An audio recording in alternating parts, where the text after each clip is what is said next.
તો રાજ્યભરમાં તોડાતા જળ સંકટ વચ્ચે નર્મદા ડેમથી સારા સમાચાર મળી રહ્યા છે।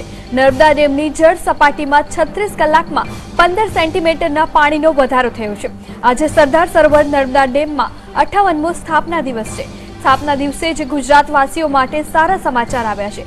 ઇન્દિરા ગાંધી સાગર ડેમમાં જળ વિદ્યુત મથકો શરૂ થતા જ સરદાર સરોવરમાં પાણી થવા આવક આવી છે।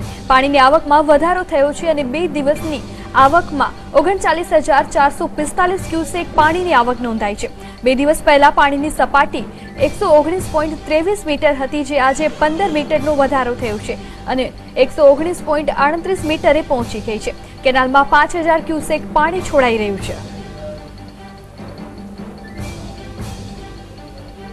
તો અંગે વધુ વિગતે વાત કરવા માટે આપણી સાથે જોડાયા છે સંવાદદાતા રફીક। રફીક, જેવી રીતે માહિતી સામે આવી રહી છે કે નર્મદા ડેમની જળ સપાટીમાં વધારો થયો છે, શું સમગ્ર માહિતી? આપણે જણાવ્યું કે નર્મદા ડેમની સપાટીમાં આજે વધારો થયો છે। છેલ્લા 36 કલાકમાં 15 સેન્ટીમીટરનો વધારો થયો છે। ઇન્દિરા સાગર જે ડેમ છે મધ્યપ્રદેશમાં, ત્યાં વિદ્યુત મથકો ચાલુ કરવામાં આવે છે, જેના કારણે નર્મદા ડેમમાં પાણીની આવક વધી છે।